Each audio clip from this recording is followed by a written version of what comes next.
Oh. God.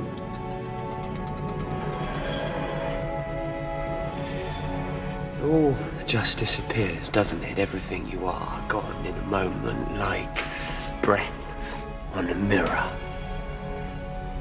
Any moment now, he's a-coming. Who's coming? The Doctor. You are the Doctor? Yep. And I always will be. But times change, and so must I.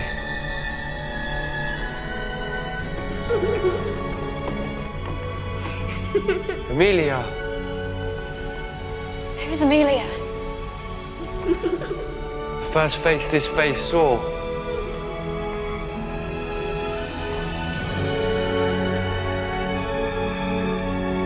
We all change. When you think about it, we're all different people, all through our lives.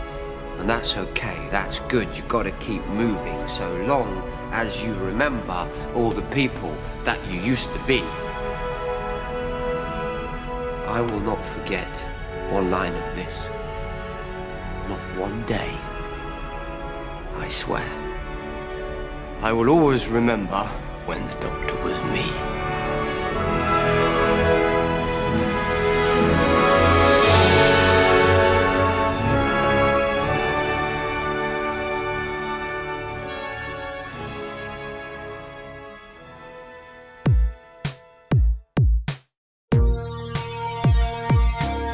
Part-Time Fanboy. Part-Time Fanboy doing my thing.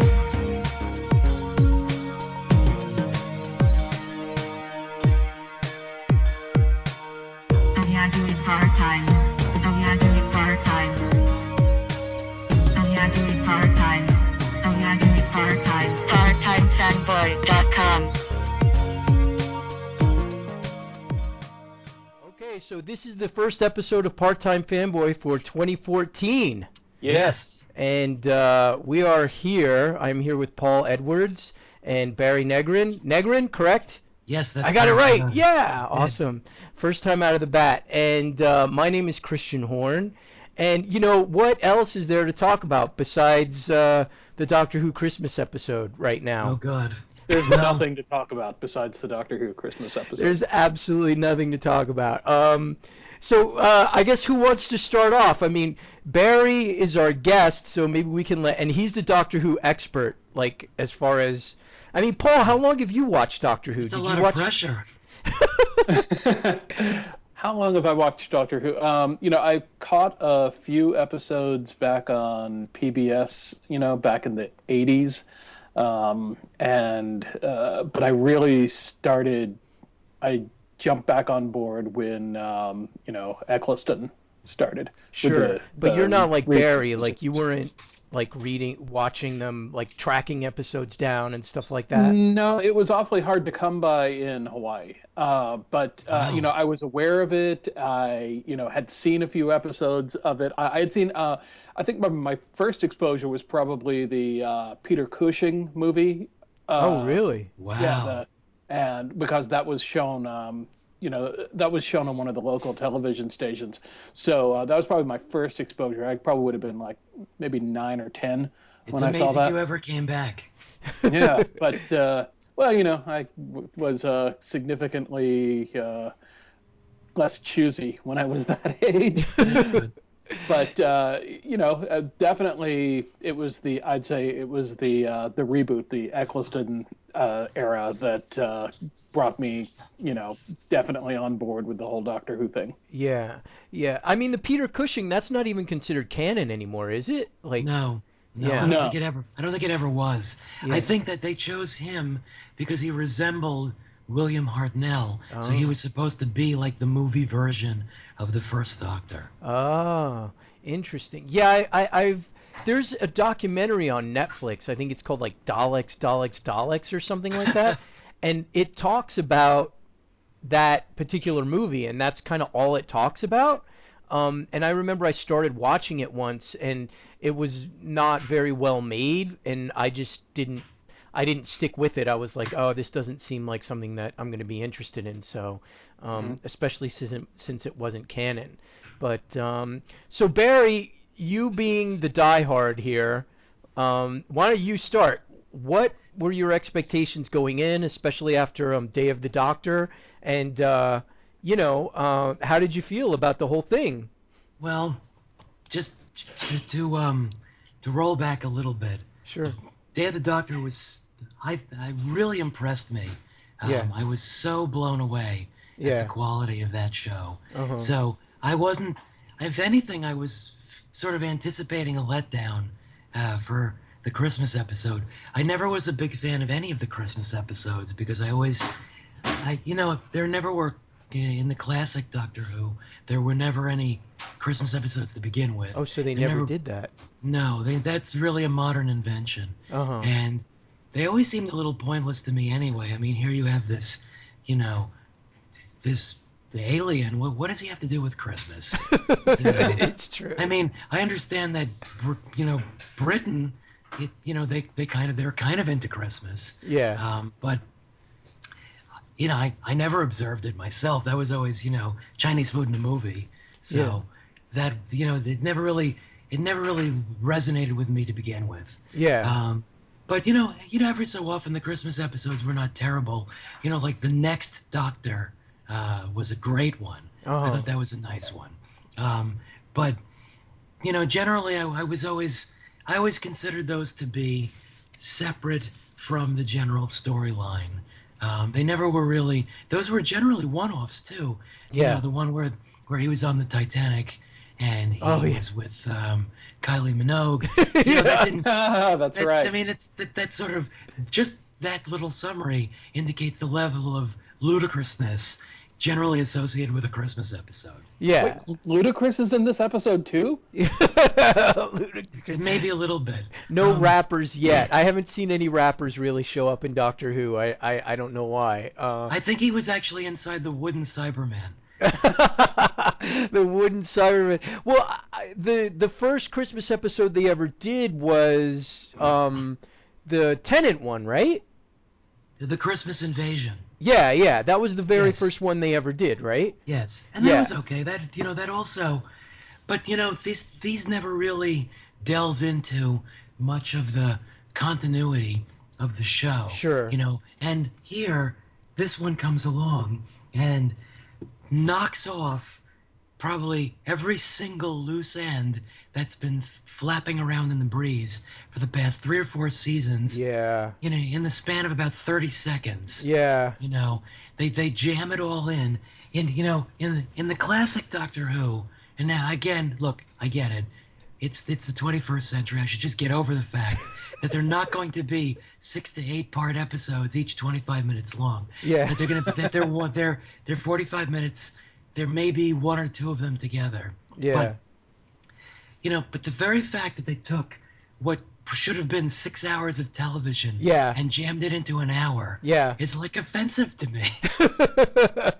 Yeah, it's interesting because I watched it on Christmas. I recorded it, and I was tired when I watched it. Like, I'll admit, like I was really tired. The family was over, and my daughter opened her presents, and we went through the whole day. It was a great Christmas.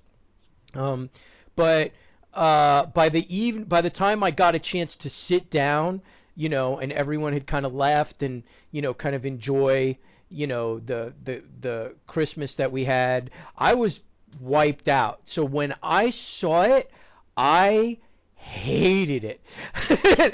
I was so angry at it, and I felt like it was sloppy and lazy and not well written and kind of badly directed, and I had a lot of problems with it. And Barry, we talked in the last Doctor Who episode, like Matt Smith, his tenure on the show hasn't been my favorite, but I've really liked him. Yes. And I know I posted on Facebook, like I was like, Matt Smith deserved better.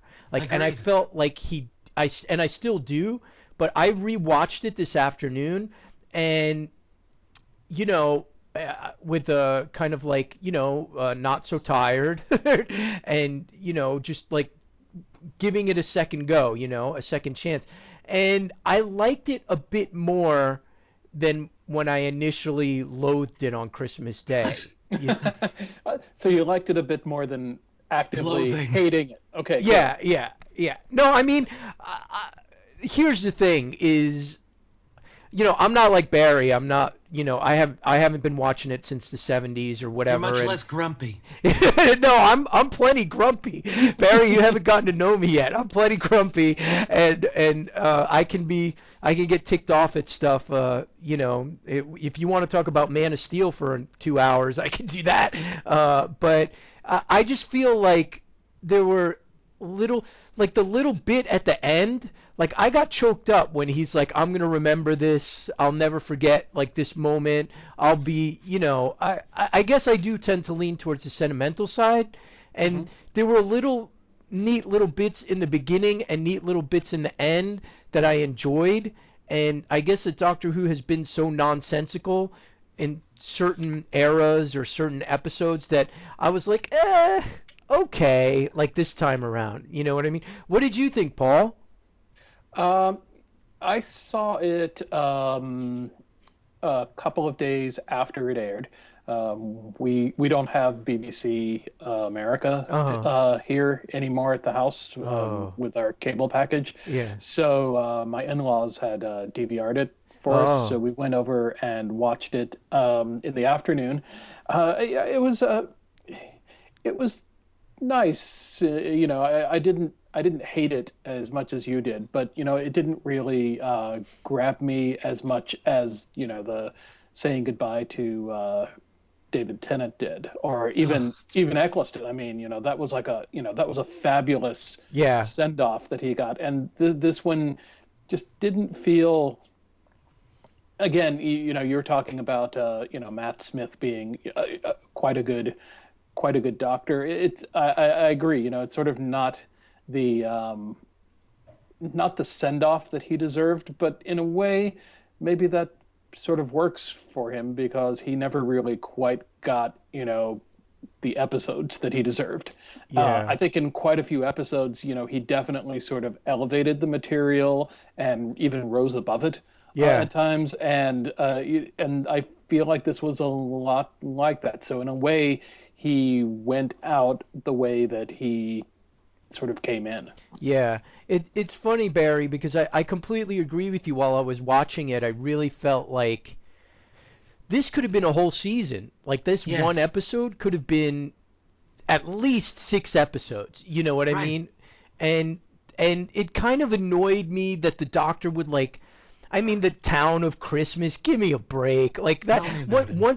It's funny because when I was watching it on Christmas and when I watched it today, when they were like, this is the town of Christmas. And I'm like, wait a minute. This is like the planet where Doctor Who dies and there's only one town and it's called Christmas. Like, it just didn't, I mean, it's very telling that you said, this is the planet where Doctor Who dies. Yeah.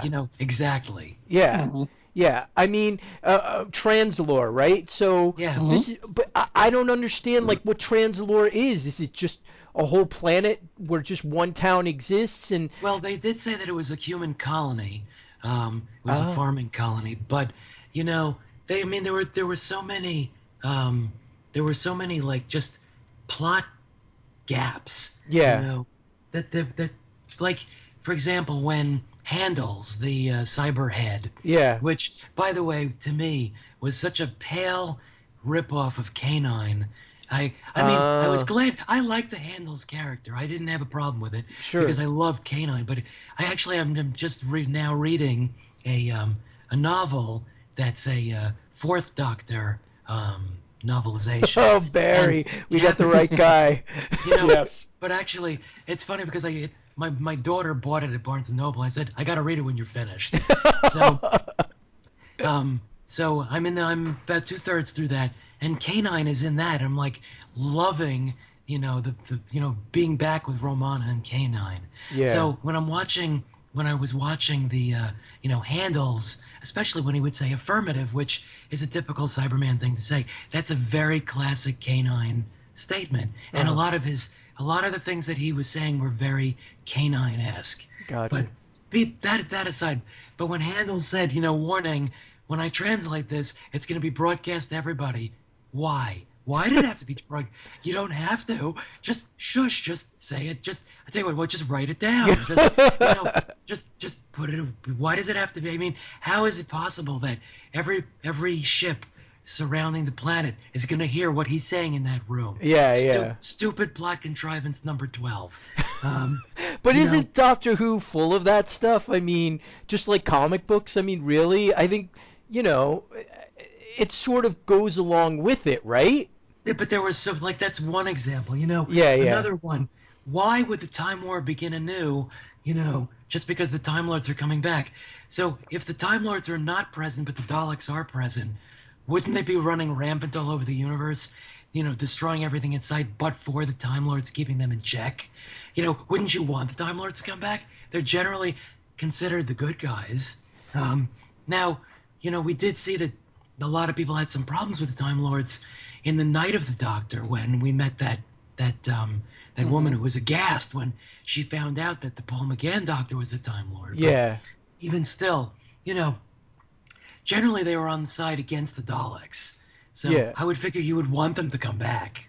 Yeah, but don't you think that, I mean, at least according to the modern mythology, at this point, the Time War is something that, I mean, basically, I think the understanding was that if the Time Lords Gallifrey just showed up in the middle of whatever, that the shooting would just start again. And I think that the Time War, at least my understanding of it, is that it wasn't just the Daleks. Everybody got sucked into it. Right? Mm-hmm. And it was so catastrophic that they would never want to see anything like that again. So I guess the necessary evil would be to keep the Time Lords in their own dimension. I mean, if Doctor Who on his own, I mean, I don't know.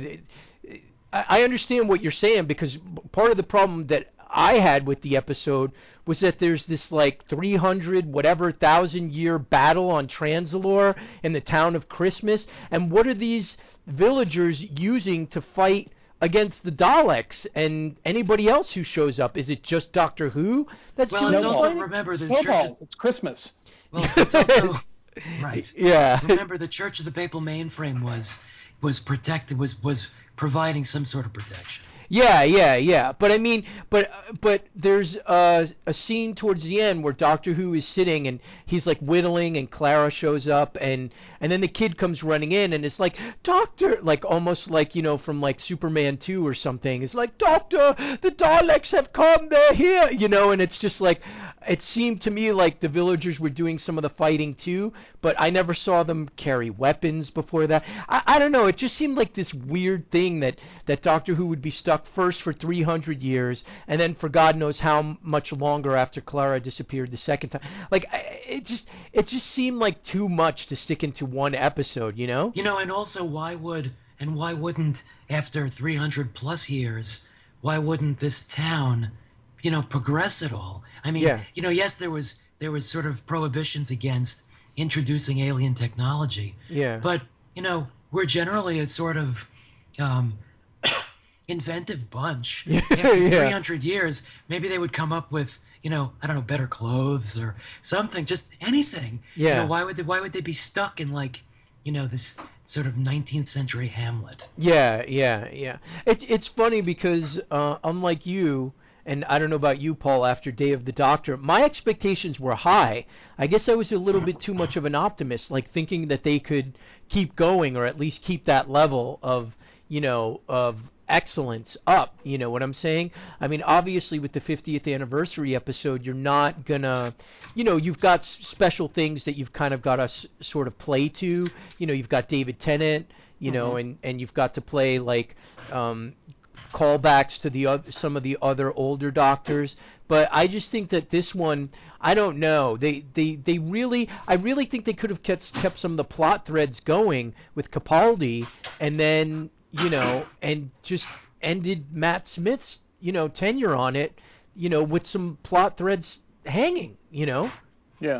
Well, they still at least do have one big one, and that is what's going on with Gallifrey. Yeah, yeah, Yeah. yeah. It's they're whenever they do sort of a reboot of the Doctor, things the circumstances around so many things always end up changing. I mean, look at all of the things that happened on Earth. And man, I'm still a little confused about on Earth. Like, is Earth aware of aliens? Are they not aware of aliens? Yeah. Well, they actually. It's funny. They did talk about that in one of the previous Christmas specials under David Tennant's helm, and he did mention how you humans are so amazingly oblivious to things like spaceships coming down and blowing up the Big Oh, Ben. that's true. Yeah, yeah. But later on in like subsequent episodes, there has been like a human acknowledgement of aliens. Yeah. Well, didn't you have that, like, I think it was Tennant's run with the Prime Minister, and like there were like pig aliens or something, and right, and is UNIT still a functioning thing or not? What happened to Torchwood? I mean, it's there's millions of things that are sort of still up in the air. Oh, yeah. And if they choose to use any of those in Capaldi's doctorship, they sort of can. One of the things that I'm kind of hoping that this is the end of is sort of the fairy tale-esque version of it. I mean, that's really sort of been in there from the beginning of Smith's run, is that this is sort of the Doctor as a fairy tale character. And I mean, like the Raggedy Man stuff and all that. Absolutely. I mean, it was really, really prevalent during the Amy Pond stuff, but it's still. God. I know you don't like her. Anyway, keep going, Paul. Sorry. It's still it's carried over through into Clara's companionship too. Matt Smith is a very sort of romantic character in the way that they presented the Doctor, and I'm hoping that that they're going to do something very different with Capaldi. Yeah. I really, like you said, Paul, I just feel like, I went back and watched the very first episode, Matt Smith's very first episode, a little bit this afternoon after I watched, this Christmas special. And I was really struck as to how much I liked him watching his first episode again than when I originally saw it. You know what I'm saying? Like, I guess I don't know, looking at just, I've been with the guy for what's he been doing it for 3 years? Yeah, I think so. Yeah. 3 or 4. 3 or 4 or something like that. And it's just like, I guess since having already known him, going back and looking at him at the beginning, I was like, oh yeah, like he wasn't so bad. You know what I mean? Like it wasn't, but it was just such a, I don't know, like I feel like all that Amy Pond stuff, like that Raggedy Man and I just felt like that was so jumbled, especially in the beginning. Like there was no focus or clarity as to where it seemed to be going. You know what I'm saying? And that I felt like, again, like I just don't think that and I said this to Barry on Facebook, like I really feel that Moffat is not a good showrunner, but he's a really good writer of singular episodes. You know what I mean? Mm-hmm. And I feel like that Smith's, I don't want to say it like lacked focus, because he obviously did the whole, God, what's her face? Amy's daughter, River Song thing. It seems to me like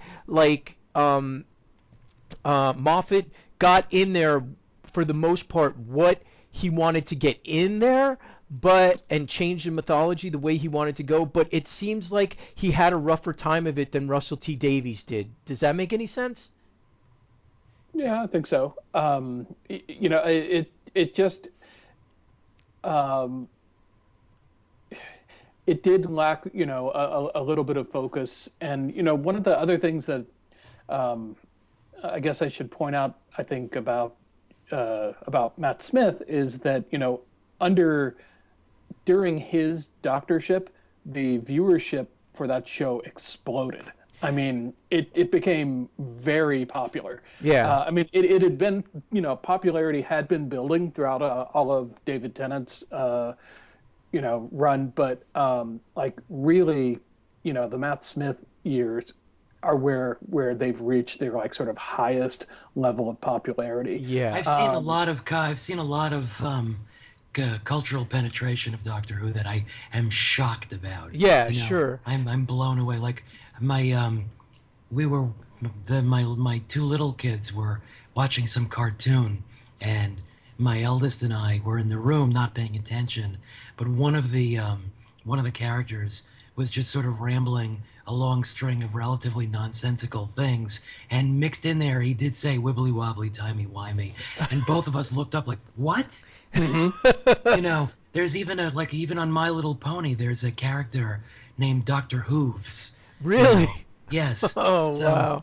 But so he's everywhere. Yeah. And if you go to a convention, out of all the Doctor Who cosplayers, out of all the doctors you're going to see, I'd say like 8 out of 10 of them are going to be Matt Smith. No way. He's also the easiest to dress for. Yeah, no way. I tend to see a lot of Tom Baker when I go to Comic-Con. Like Tom Baker's all over the place, like with that scarf. Check it the next time we're there. Check. I'm willing to bet that.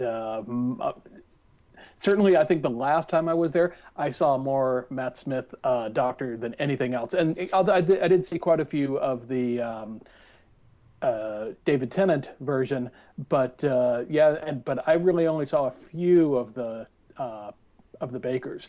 Yeah, I saw a lot of Amy Pond's too at Comic-Con. Yeah, Amy Pond, as much as I know that you don't really, care for her, I think that a lot of women did find her very relatable, and she's sort of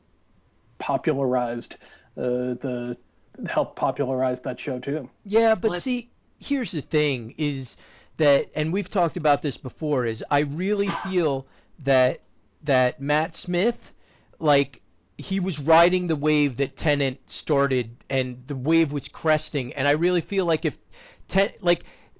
Matt Smith, like, everything came together. The internet, BBC America got their crap together and started airing it on the same day. Yes. Like, a lot of things really gelled for Matt Smith's era to reach that popularity point. Because, I mean, even in the 70s or 60s or whatever, like ask Barry, you could barely get them on VHS, you know what I'm saying? And so Tennant, there's a part of me that 70s, just, what are you talking? Even like as recently as like the Eccleston season. Yeah. We didn't see that for like a year and a half before it aired. Yeah, absolutely. Yeah, you're absolutely right. And so I feel that like part of the reason that Matt Smith's stuff has been so successful is because they've been riding on the wave that was created by the two doctors before him, and Tennant even more so, because I really feel that Smith's Doctor resembles a lot of what Tennant did. You know what I'm saying? Almost from out of the gate, like having watched his first episode, I was like, wow, he's bouncing around like Tennant. I don't think he'd really found his own way in those first couple episodes, which every doctor, has to do, right? Sure. Right. But I really feel I'm sorry. Go ahead. I'm sorry. I'm just such a rude New Yorker. No, me too. It's like look back at you watch the first couple episodes of Star Trek: The Next Generation, where you've got Picard and Riker trying to find their way. Yeah. The first ones, they're really kind of awful. Yeah. And like then after a while, they really grow into their characters. Yeah. So first episodes of Doctors, you have to cut them a little slack. Yeah, absolutely. And I feel that I'm not trying to discredit like what Matt Smith and Stephen Moffat and Amy Pond, actress, can't remember her name right now. Karen Gillan. I'm not trying to discredit what they did, but at the same time, there was something coming before them where I really think that, like, if Tennant had hung on another year, I really think he would have been the one to be like, whoa, like, it have exploded. You know what I'm saying? But that's the thing, is they brought Tennant back for the Day of the Doctor, and I honestly, in my opinion, I think he, like, wiped the floor with Matt Smith. Like, I feel like anytime any of them were on screen, it was like Tennant just commanded the screen for me. I don't know. That's just me, and I may be biased. Well, it's funny you say that because I prefer Matt Smith over David Tennant. Bah! I always found David Tennant to be a little over the top and hammy. I mean, Oh, look, he's no. a great actor, but was I always thought fantastic. that he was a little too much for me. Yeah. And not that Matt Smith is so close to the vest, but I found that I liked David Tennant's presence in The Day of the Doctor possibly better than almost all of the second half of his run. I think it reminded me of like early David Tennant when he was still a little reserved and a little less madcap.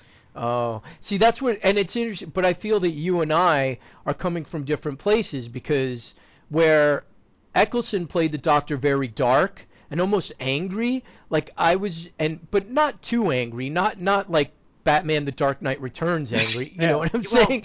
As much as the Doctor's going to be like that, yes, I think that's exactly what he was. Yeah. He's coming right off the Time War. He thinks he just incinerated his planet.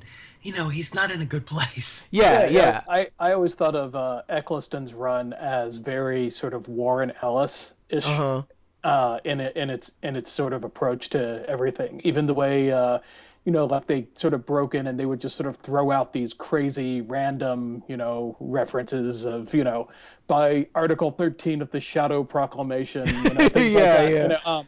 Like it seemed very influenced by the Brit comics writers. It felt very Warren Ellis-esque, or even Grant Morrison to an extent. Well, I feel like all that stuff, even Tennant stuff, I felt like a really big like comic book influence from all that stuff. Like the Russell T Davies I feel stuff. that with the Matt Smith years, they moved away from sort of the comic booky sci-fi things into more things that are more fantasy / fairy tale-y. Yeah.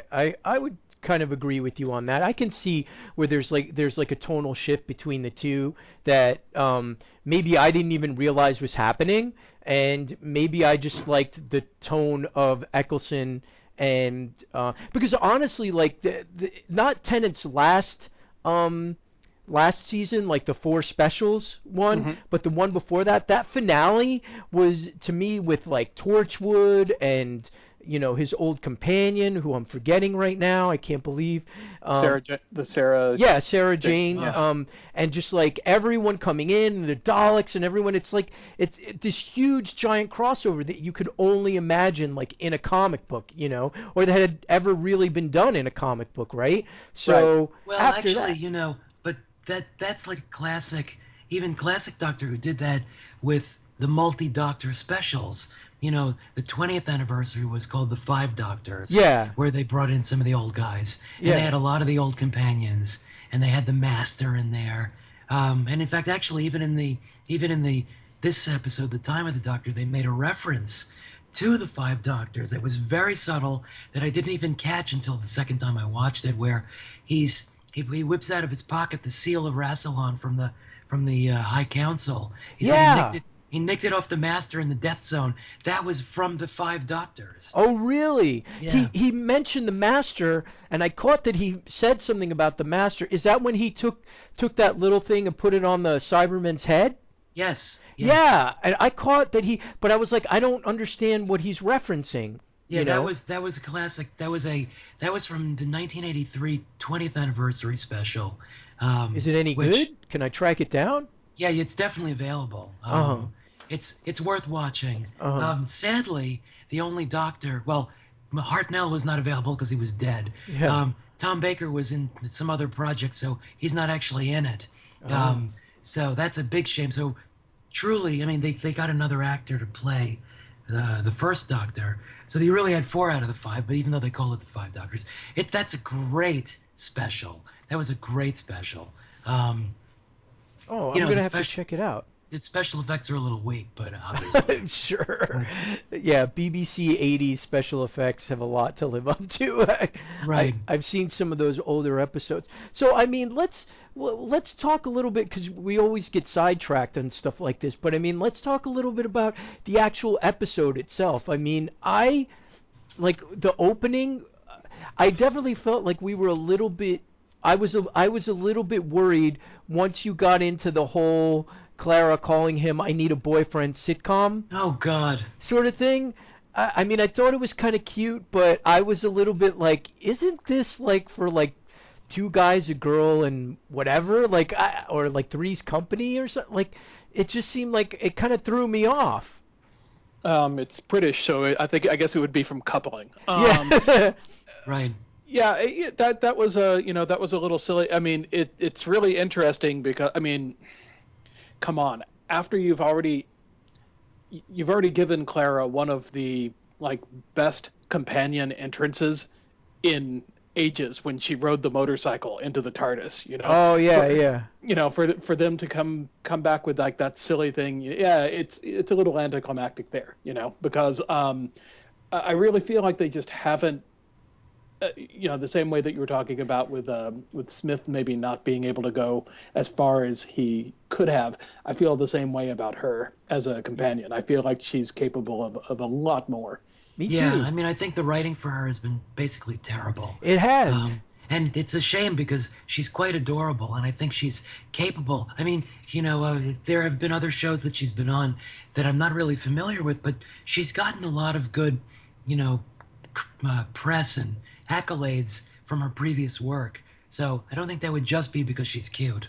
Yeah, I mean, I like her a lot, and as Paul knows, and anyone who's met my wife, I have a piquant for petite brunettes. So I love Clara. Like, from the moment she showed up, I thought she was spunky. I thought she could keep up with the dialogue. I felt like, and it's very interesting because I keep talking about like Amy Pond, and I don't think like I dislike Amy Pond. I think I really dislike Karen Gillan. Like, I just didn't think that from the beginning she could keep up with Matt Smith. Oh, and when no way. I disagree. I completely, and I just feel like when she left, like Matt Smith was able to, like when she wasn't in an episode or she wasn't in a complete episode or she was missing, like when he was on his own, like he got room to breathe, Well, that's different than hating her. I think the problem was that she definitely, they wrote a lot of the episodes that she was in about her. It became more the Amy Pond show. Yeah. And people took offense to that.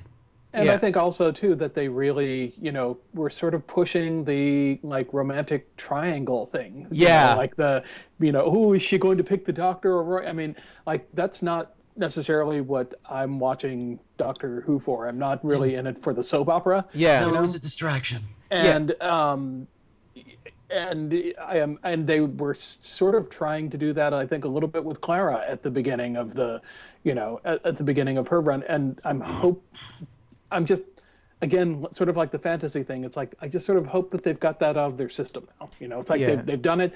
It's out of their system. Go back to telling some really fun sci-fi stories. Yeah. Yeah, especially now that the Doctor is this 55-year-old.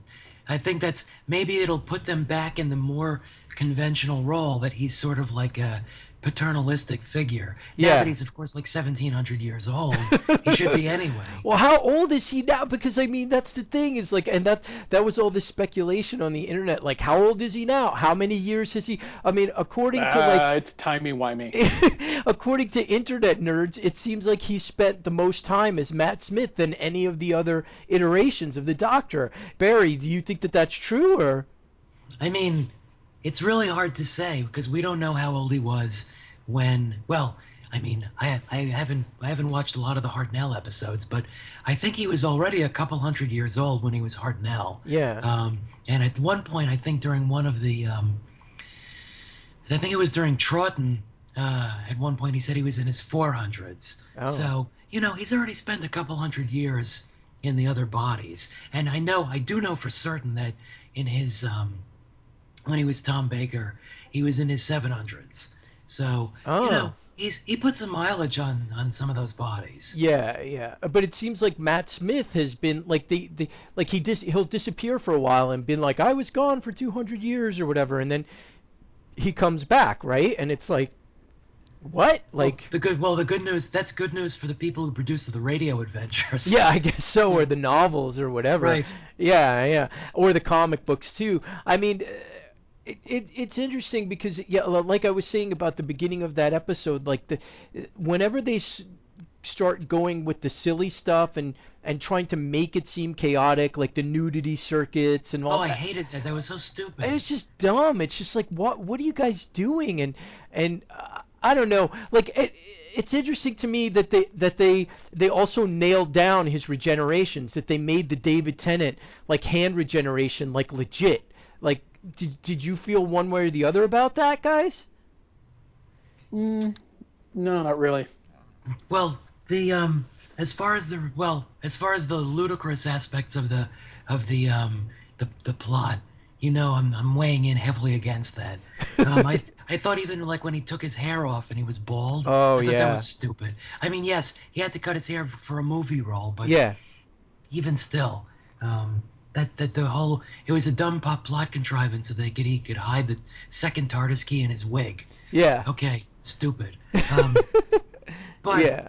there was the counting of the regenerations. Actually, I thought they could have gone in a much better direction. I felt that his regeneration into John Hurt could have been explained away by the Sisterhood of Karn Yeah. giving him the elixir. That shouldn't count. That was an elixir regeneration. Yeah. And then his regeneration within the David Tennant years. I think that should have. No, I don't know if that should have counted separately. Yeah. But Oh. they shouldn't have been number 13. He's, or number 12, as the case may be. But now he's got a whole new batch from Gallifrey. I mean, that was nice. That was a nice touch. It's nice in a way, but it's also, it's become sort of a show about Deus ex machinas. Yes. Like there's just always some random thing that's going to sort of pull his bacon out of the fire, and he's not the one doing it anymore. Yeah. It's a very dangerous way to go with the character. Well, but often, throughout most of the Tennant years and the Matt Smith years, you've got Deus ex sonic screwdriver. Yeah, that's true too. Like he relies on the thing all the time. Yeah, that's true too. It's interesting because I thought that they had resolved the regeneration issue with like I forget the name of the episode, but like the River Song episode, like where she was obviously there was some kind of regeneration energy that came out of her, like when she Yes. was like African American, and then she shifted and became the current River Song, right? Am I remembering this correctly? Well, yes, and then she gave him her remaining lives to Yeah. overcome the poison she gave him. I was figuring that would be good for at least 3 extra lives. Me but- too. I figured like, oh, this is how they resolved it. And then in this episode they were like, oh no, this is my last one. And I was like, wait a What? minute. Like it seems, and that's my problem with Moffat too. Like he sort of establishes something and then he goes way back on it. Like he changed his mind or something, I mean, Yeah. they never definitively said like, oh, River passed on regenerations, but it looked like it to me. And I was Well- like, problem solved, like I Right. was like, because so many Doctor Who fans have been like, well, is this the last one, or how many does he have left, and blah blah blah. And I was like, with that River Song, I guess I assumed, and we know what happens when you assume, that issue was resolved, and then they made such a big deal out of it, and then for the sky to open up and here you go, buddy. And then he's like, we're all about breaking the rules. And I'm like, nah, that's cheap. That's kind of Yes. cheap. Like, No, I concur. I'm happy that he's got a new batch, but the way they delivered them was pretty weak. yeah. I mean, I just Like felt, basically Tinkerbell showed up. yeah, to a certain extent. And absolutely. And I feel like if you're going to give the Doctor like more regenerations, if this isn't a point in the show where you're saying like, okay, we are changing things, get used to it, get over it, blah blah blah, that it should be a bigger event than kind of the way it went down. And then like, was him exploding and blowing up like the Dalek ships, like was that part of the regeneration? Like does he only have one? How many does he have? Like, I guess they didn't define that. He's never really used regeneration as a weapon before, and like this one just seemed really big compared to all of his other regenerations. Well, but remember when he regenerated into Matt Smith, he basically trashed the TARDIS. So there have That's been true. there have been regenerations have been fairly violent. Even when he became David Tennant, didn't he tell Rose to step back, basically? I mean, so, it's, in the classic Who, they didn't have the budget for that kind of thing. So it was just, the screen got a little, shimmery, and then poof, there he is. That's awesome. That's so great. I mean, yeah, I just really felt like, I don't know, like... But, if he got a fresh batch of 13, that might be a big regeneration. That's like a, that's like a kidney transplant. Like a giant reset. Yeah, Yes. yeah. I mean, yeah, I don't know. I feel like you could have just had a whole episode out of that, him getting the regeneration and it being like like a new batch. And but again, I don't even feel like that's something they needed to address. I feel like they could have been like, oh, he's 12, or like you said, like with the Sisterhood of, what were they called? Karn. Like that. One of my fears about Day of the Doctor and the War Doctor, because they were calling him the War Doctor, was that he would be absolved of any responsibility of anything that he did while he was the War Doctor, because the regeneration was controlled through somebody else. You know what I'm saying? Mm-hmm. Right. And thank goodness they didn't go down that route. They kind of went down a different route. But I don't know. I just feel like, for something that big, and for a doctor like leaving and regenerating, like becoming somebody else, I just felt like it should have been bigger. And I don't know how much. I don't think it needs to be bigger than Day of the Doctor, because like Barry said, I feel like Day of the Doctor was just was the best episode I've seen in a long time. You know what I'm saying? Yeah. Well, I guess my thing is that, like, if you're going to just cram all of these things into, an episode to wrap up your, season, your previous, how many seasons you've done, like, space some of that out, like, get rid of some of your filler episodes that you've had, and, take care of some of those things along the way. I would feel better if they were wrapping these things up sort of as they go and opening up new mysteries, than necessarily, like, saving them for the Christmas episode. Yeah. Yeah. I mean, that's the thing too, and what's the rush, dude? Like, Moffat's still sticking around. Like, you can still have things carry over into, Capaldi's Doctor, you know what I'm saying? Which, I'm really excited about. I mean, like, when Matt Smith was going, that last scene, I gotta say, like, even the first time I watched it, I was exhausted, but I was like, oh, I feel bad that he's leaving, and that touch with Karen Gillan coming in and calling him the Raggedy Man, I thought that was wonderful. Like, I may not have liked the character, I may not have been crazy, but I thought that was wonderful. That got to me, as stupid as it sounds. Like, I don't hate Amy Pond. I just don't think she was the greatest. But when that happened, I was like, oh, wow, that's a really nice touch that she came back. You know what I mean? For that moment. Yeah, I don't know. I thought that was superfluous, and I liked her, Superfluous? Yes. No! I mean, because it was clear that she was, a hallucination. Yeah. But I don't know. You have a heart of stone, Barry. I'm very, very tough. But, I ask my wife, I cry when I watch TV a lot. Oh, really? Yes. So the fact that, now, again, maybe if I started watching it for this, the Time of the Doctor, a second time today. Yeah. Uh-huh. The first time I watched it was also, like you guys, not under the best circumstances. Yeah. I was at Club Med. Oh, poor and Barry. Yeah, boo-hoo, right? my brother-in-law got it for me on iTunes, and he hooked it up to the crappy Club Med TV.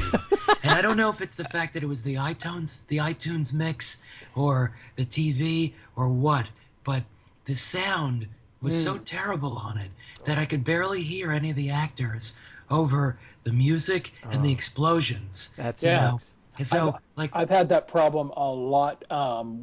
When I had DirecTV out here, we had that problem quite a bit. Oh, really? Yeah.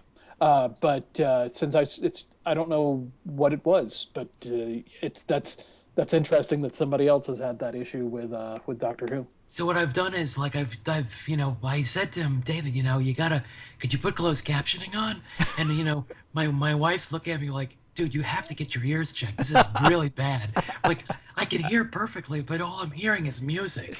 So once we put the closed captioning on, it made a lot more sense. But I was already pissed off and bitter at that point, so I probably wasn't coming to it in a good place. But to me, one of my biggest problems with modern Doctor Who is that they'll explain a major plot element in about an eighth of a second, while they're running with explosions going on, and if you miss it, you're like, wait, what the hell just happened? Yeah, and I think the Matt Smith era, something about Matt Smith's delivery sometimes, I don't know if it's because he's kind of a younger actor, or I don't know what it is, but sometimes his delivery, he'll mention an important plot point and I'll miss it because he's talking so fast. You know what I'm saying? And Jenna Coleman also. I mean, Clara talks really, really quickly. Yeah. Yeah, I mean, we sound like old men being like, "You need to slow down." I know. Thank God they've got a doctor that's my age. Yeah, no, I mean, but I totally agree with you, Barry. Like, I mean, it definitely happened during the Tennant years a couple of times where I'd have to rewind and be like, "What did he just say?" But right. Matt Smith, for some reason, it would happen all the time where I'd be like, "What? Stop babbling!" Because I think Matt Smith his delivery would almost devolve into babbling sometimes, where I was just like, "Stop! Let me catch up with you." You know what I'm saying? I get that you're wacky, but let me just go with it for a while. So what did you guys think of the Regeneration? Capaldi showing up.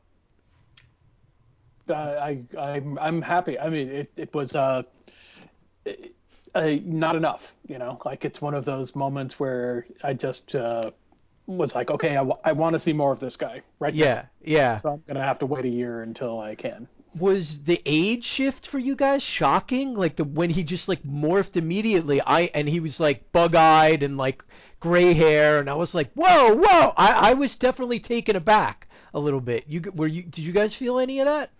I mean, it's hard to say because I knew it was coming. I mean, they've certainly been building up to it for enough.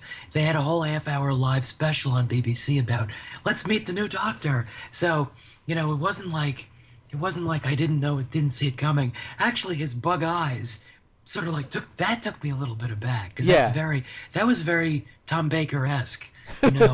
Tom Baker had these massive eyes. Yeah. And he would, I don't know, somehow like pop them out of his head. But so like when he did that, I was like, whoa, this looks very intriguing. Yeah. Yeah. And I like the fact that he looks like a grown-up finally. Yeah. Oh, Barry, so ageist. I cannot believe it. Heart of Stone and ageist. It's interesting because we've had kind of a young Doctor for a while now, and this just like jump to Capaldi. He looks older. I'm not gonna lie, and I was very like shocked. I mean, just how fast it happened. You know what I mean? Because the past two have been kind of slow, and he's like exploding, and they've made this was like shoom, and he was like and right. And I was just kind of like, wow, how is this gonna go? This is gonna take a little getting used to. Obviously he's a great actor. I've seen him in other things, but as far as like the Doctor is concerned, having not really been exposed to any of those original episodes, like this is going to be different, I think, but I'm excited. Mm-hmm. I mean, yeah, definitely. And part of the shock may have been the fact that like they had just wrapped up again how many seasons of plot points and everything, and then it's like they spent all their time doing that, and it's like, oh yeah, we've got to regenerate him too. Here you go. Right.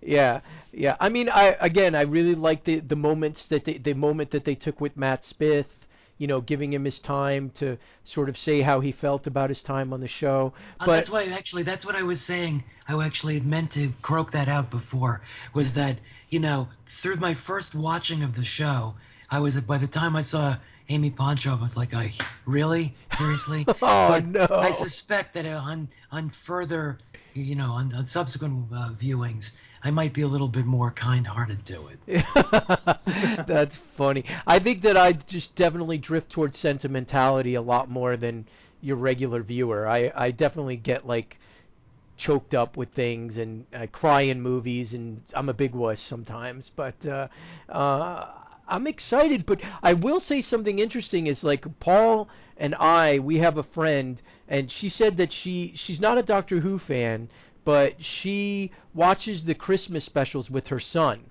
you know, and she's like, I don't think I like the new Doctor. And I was like, what do you mean? And she's like, he's old. And I was like, what? She's like, he looks so old. She's like, he looks weird. She's like, I don't think I like him. And I was like, wait a minute. He looks weird. This is coming after Matt Smith. No, Smith's face looks sort of like fetal. Oh, come on. It's not that bad. No, I mean, look, he's a great actor, and he seems like a very nice guy, but he looks alien to me. Like, there's something odd about his look. You know, like, so like in the episode when they had the Ganger Doctor, I really didn't see that much difference between the Ganger Doctor. Oh, jeez, Barry, you're rough.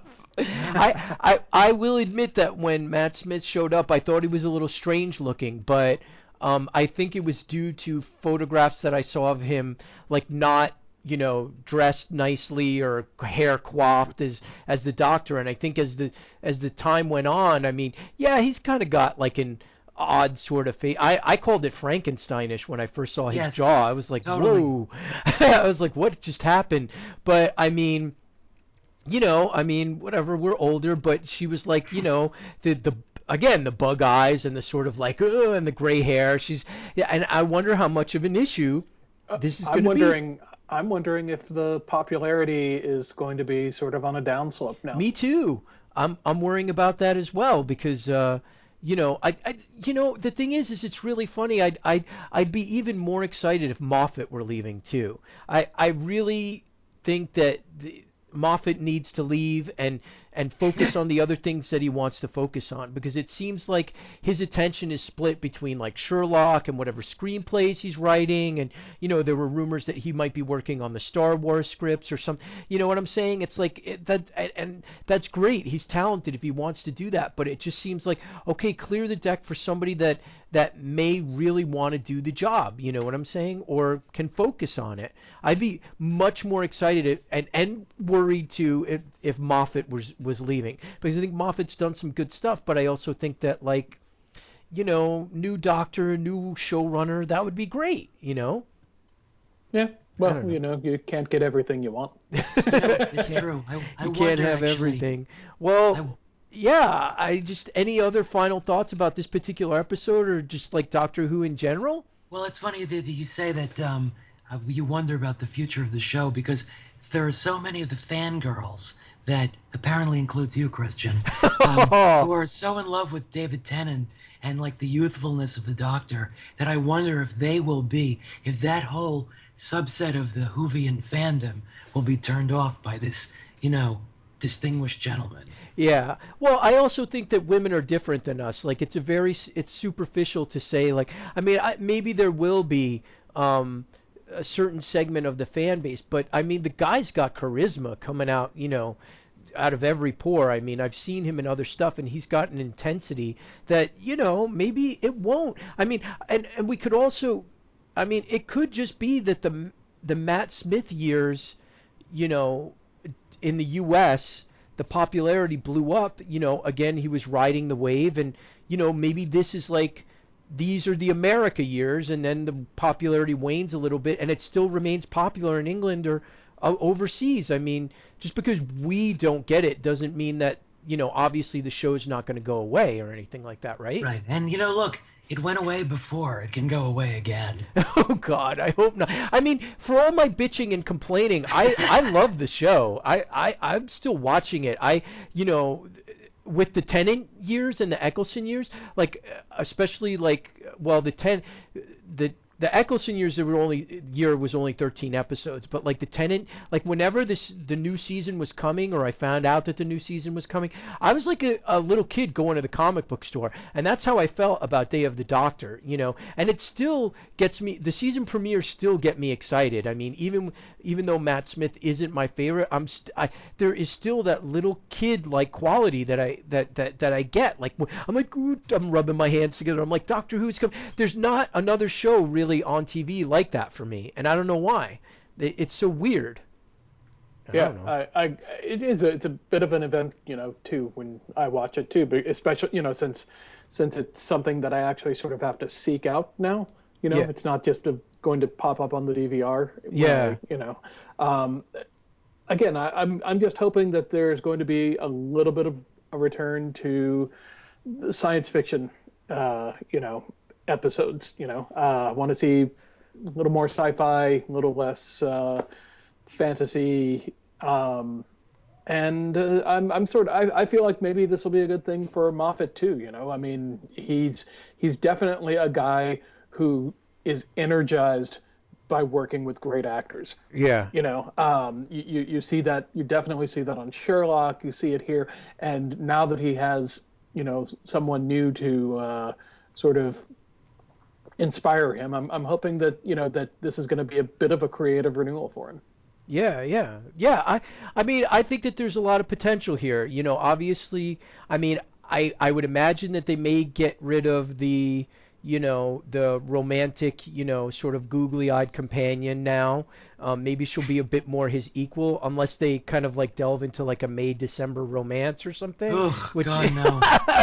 Yeah, but I mean, you know, I really think that, Paul, you're right, that there's a really chance to sort of like clean the slate, focus on Clara, make her less of a like the impossible girl, or like, oh my, there was a leaf and my daddy and mommy met, like that stuff. I'm gonna like puke. I hate that.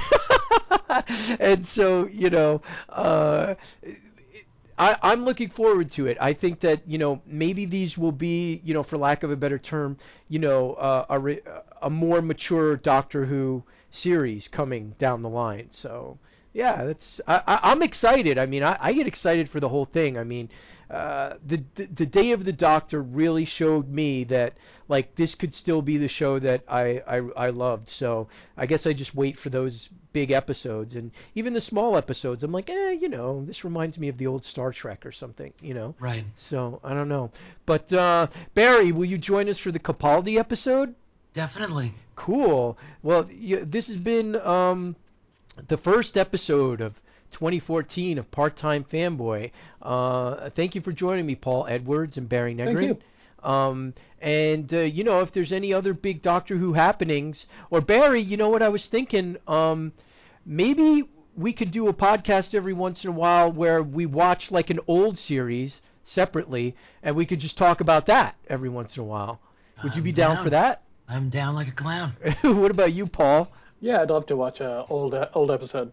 Yeah, because we could. They're on Netflix, and you know you can rent them or stuff. So maybe we'll plan on that. Anyway, well, thanks for joining me, Kristian Horn, on this episode of Part-Time Fanboy, and hopefully we will see you in the next week or so with another episode. Thanks. Bye.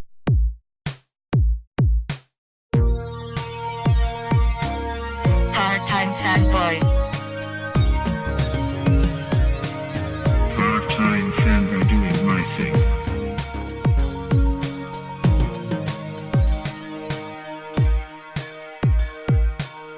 Oh yeah, doing part-time. Oh yeah, doing part-time.